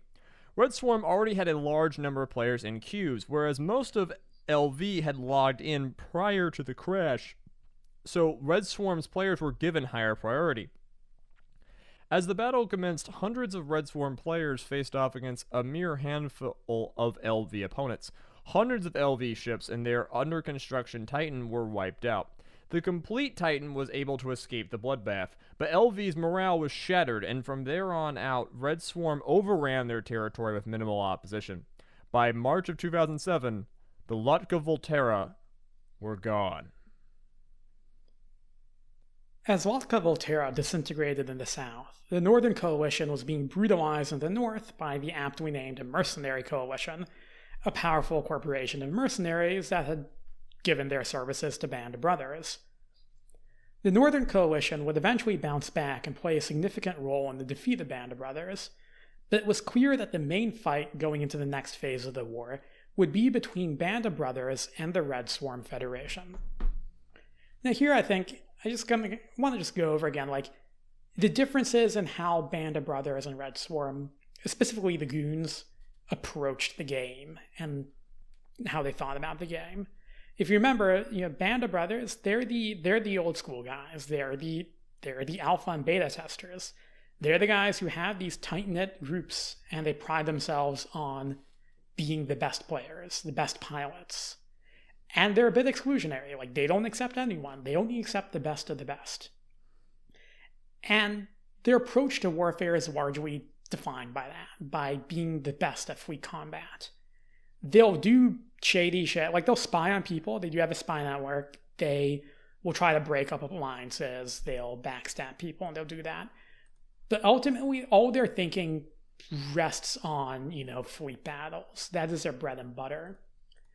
The Goonswarms think of things in a much more comprehensive way. The Mittani would frequently talk about achieving a cultural victory, a term borrowed from Civ. They focus intensely on propaganda, and they kind of borrow the old Jade Constantine style by framing this as ideological conflict against the bullies, the dominant power of EVE Online, the band of developers who are have CCP in their pocket and want to crush everyone else. And this is effective in turning a lot of neutral alliances against Band of Brothers. And they also, again, they accept everyone who's a goon. But they'll also accept these new alliances that are allying with them. And they're not exclusionary. They'll throw numbers at a problem in order to solve it. And they also play very dirty. They have, their spy network is the most effective. And the Mittani will do fucked up shit. Beyond spying, the goons will later become infamous for doxing their opponents, or threatening to dox their opponents, outing, the opponents as being gay and stuff like that. They are not good people, a lot of them. But in their mind, this is 2007. Yeah, this is the internet in 2007.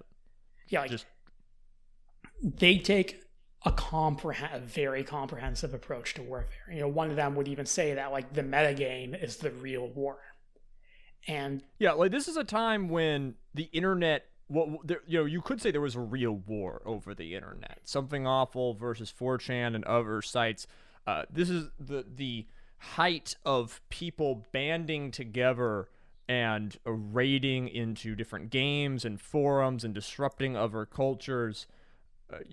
Not leaving other people alone, actively going and leading harassment brigades, and this was seen as a fun thing to do and as a good pastime. And they enjoyed it, and they built up memes about it and legends about it that they passed around, and people brought up, and they reveled in their reputation. They wanted to be loved and even feared.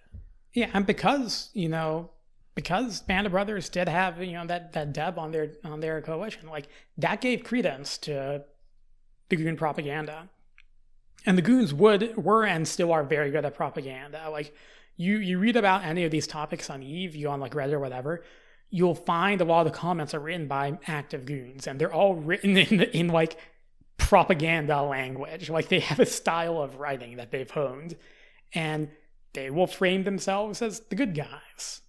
And a lot of them probably do believe it. It's actually very fascinating and like also kind of really fucked up. But no, I get again, it. like I talked about how like Eve War like is in many ways like it came to real life power politics. You can just see the Goonswarm as, for all their flaws, being like a very well-run state, down to like ideology, propaganda, motivating their players, everything like that. I mean, it seemed like, if you have that tolerance if you have a tolerance for that kind of ideology, or you think that's admirable, like it sounds like a fun thing to be a part of. Yeah. And like, the point of a game is to have fun. And a lot of people at this point see the internet. This is a point where, the line is breaking down, but we're still in 2007, a point where you can say, oh, there's online and there's real life. Yeah. Now anyone who says that is a child, but you could still kind of argue that the internet is a place where you go and do your hobbies. You go and you relax, you put on a new name, you become a different person. And then you have your separate real life, and those two aren't necessarily very tied together. Whereas now, you're still going online doing tons of stuff and whatnot, but it's often a lot more tied to who you are in the real world. Oh, yeah, and I wanted to add on, elitism is always super common on the internet because, the internet at this point is dominated by millennials, and millennials are obsessed with thinking they're better than people to, cover up the fact that they're all dying inside. Universally, to a man, every single one of them. Well, one of the kind of like funny ways that like the Goons attack Band of Brothers is apparently one of the Band of Brothers guys was like mentioned something about having a girlfriend. So they then made it a part of the propaganda that like the Band of Brothers were like jocks. Just imagine anybody playing EVE Online being a jock. I mean, so here's the thing. To this day, EVE Online players have like a reputation for elitism and whatnot, which is mostly unearned. And you can find elitism amongst all types of MMO players. If you want to get into EVE, just get into EVE and go do it and have fun. Yep. Nothing's as complicated. Most things are not as complicated as they seem, except for the things that don't seem that complicated, which are way more complicated than they seem. That's how the world works. If something looks complicated, I mean, it's like being a doctor. Like, it's fucking easy. Anyone could do it after 6 months. But there was a culture of cultivating and then fighting against this vibe of elitism, and it's a thing you can see. I mean, these days I hang out on very cultivated parts of the internet, but it's probably elitism versus anti-elitism is kind of the two great political factions of the internet, honestly. Never went away. So back to our topic. As RedSwarm and Band of Brothers engaged each other at full force, the focus was quickly placed once more on the Titans. Band of Brothers now has 3 Titans, as was near completing a 4th, while RedSwarm only had 1. RedSwarm gambled on a repeat of their last victory, attacking the star system that its spies pointed to in an attempt to destroy Band of Brothers' under construction Titan. A massive battle ensued, with the goons taking heavy losses, but eventually destroying the Band of Brothers' base, prompting Sir Mullet to congratulate them on the Eve Forum for the destruction of the Titan. Sir Mullet's purse was made on April 1st, the day after he revealed that Band of Brothers knew the attack was coming, set up a decoy base on a different planet in the same system. RedSwarm had expended all of their efforts attacking the decoy, while the, quote, baby Titan sat safely a few planets over. What was meant to be another great RedSwarm victory turned into one of their most embarrassing defeats. The subsequent course of the Great Eve War is too long to fully describe. It was a slog, with both sides finding themselves on the offensive, only to see the tide of the conflict turn for some reason or another. RedSwarm avenged their April Fool's Day disaster by killing one of Sir Mullet's Titans a few months later, and a nerf implemented by the devs made Titans less dominant, though still absurdly powerful on the battlefield. One of just like the fun stories that I came across when I was reading about, when they destroyed Sir Mullet's Titan in actual battle. And this was actually like the first Titan destroyed properly in battle, not, a trick. Was that once they did it, they started playing the Picard song like over their game communications. If anybody remembers, it's like this old remix of Jean-Luc Picard that was popular. Like his YouTube, flute, like his like 2008, 2009. the song he plays on the flute. No, it's just like him saying. No, it's just like it's like a rap or something. It's just like him saying shit, but like remixed into a song. But yeah, so the Northern Coalition, if you remember, like they had been devastated pretty hard by the mercenaries, but they began their dramatic comeback, prompting the mercenary coalition to eventually betray Band of Brothers and switch sides. After all, they are mercenaries. As things started to look bad for Band of Brothers, they were forced to defend their core Delve region against a prolonged RedSwarm attack. The Goons, however, ultimately failed to make any headway and were forced to retreat. Not long afterwards, the alliance between them and the Russians fell apart, with the Red Alliance leaving the Federation. Did they accuse them of doing too much, it's like too many racist Slav squatting memes? Like, what happened? I think it's actually very complicated. They're their own conspiracy theories. Like some people would allege that a Russian oil tycoon entered Eve and was paying them to leave the Goons. There's no evidence for this. There's no evidence that didn't happen. I think they had accomplished what they wanted to accomplish. They didn't necessarily want to remain attached to the Goons forever. They're like, okay, it's no longer in their best interest to be taking this many casualties. They just want their lands in the south, and the Southern Coalition. Yeah, that's another thing. And actually, I think like they construct a Titan and it gets destroyed, and like that's another thing where it's like, we're kind of done with this. So Band of Brothers morale now is improving, and Sir Mullet embarks on a campaign of maximum damage against the Northern Coalition. This quickly turns into a quagmire that results in the loss of another one of his Titans. Sir Mullet becomes the first person in Eve to lose 2 Titans. The war progressed as such for several months. One side would gain the advantage, they would then overreach in an attempt to achieve ultimate victory, and then be beaten back by the enemy, only for the process to repeat itself once. I imagine this state is aided by the fact that it's not just a red versus blue, 2 sides war. There's a lot of factions and sub-factions and people trading sides, and maybe even people on the sidelines who would come in and join. And this means that putting together overwhelming force is not necessarily possible. Yeah, like we're simplifying things. Remember, alliances are made up of multiple corporations. Like there are corporations that will be entering and leaving these alliances. There are smaller ones that will like join the fray and then leave. And this is a lot going on. And a decisive victory was made more difficult by a new mechanic implemented by CCP, that rewarded long-term control over a system by an alliance by buffing the defensive systems of the space stations, in that place. Basically, if you had sovereignty over a region for a long amount of time, that place was now harder to attack. And this made offensive warfare against core territories very difficult to pull off.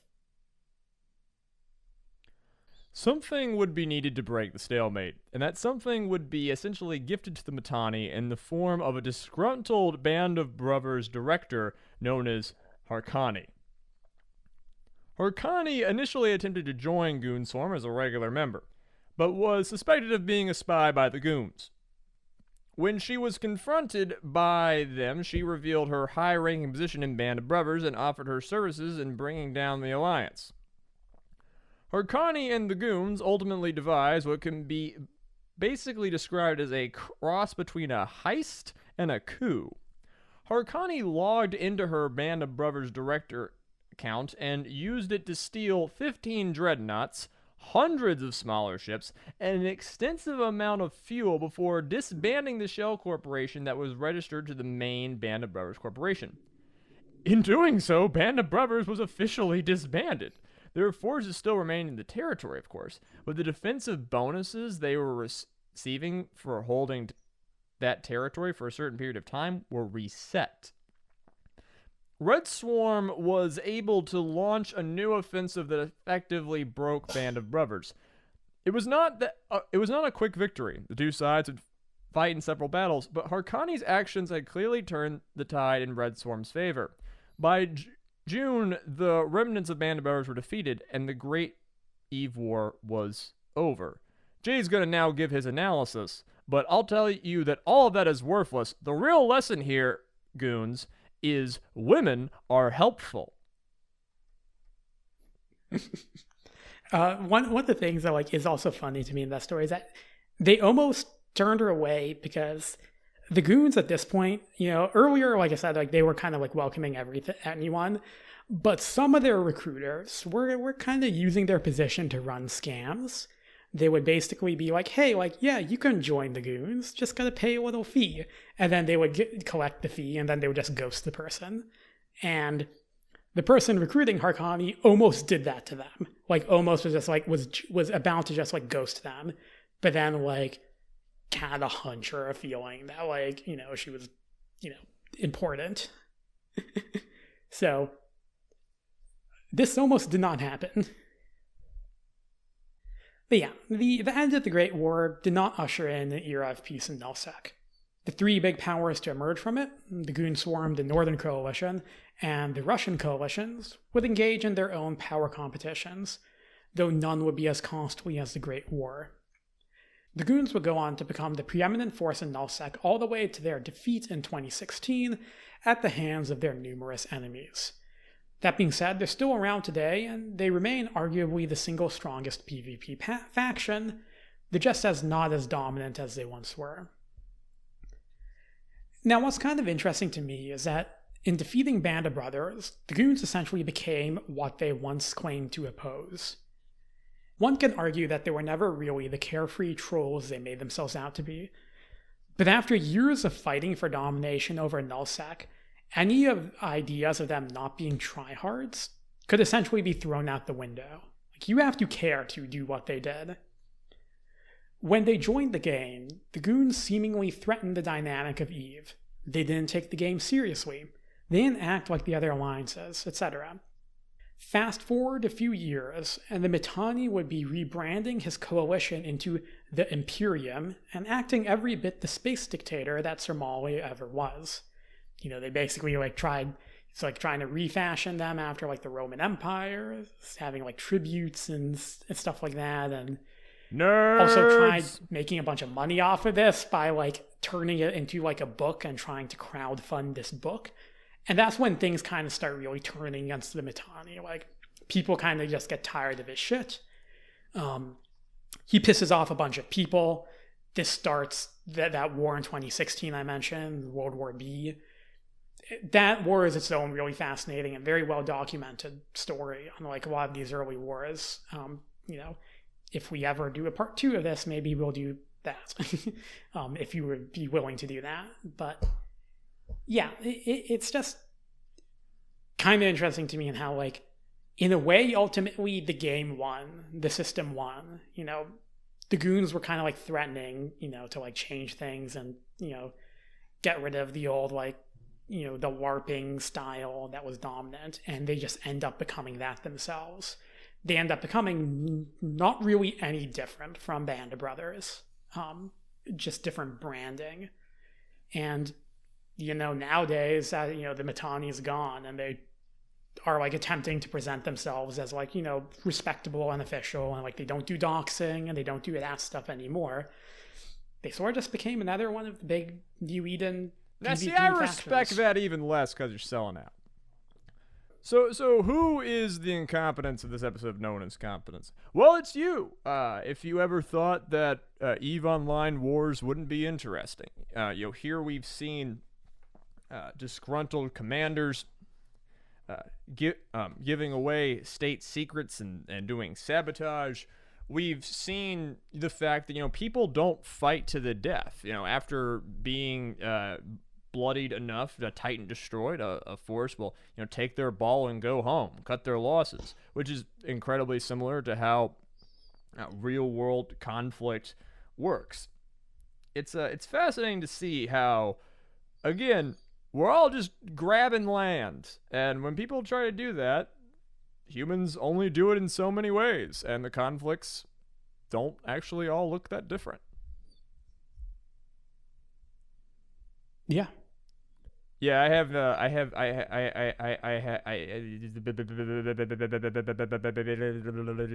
having a spaz attack on the middle of the podcast. I have nothing more to say, and I kind of got to go to dinner with a friend of mine. So the episode is over now. Bye. Do the fucking like you know, email and as. Oh, yes. Plugs, yes. Twitter, at Jaharis48, at Azalea Wyatt. I don't know. Do all the good stuff. We are the podcast boys. I am a podcast man. We podcast, and we rodcast, and we fuckcast. Fuck. Yeah.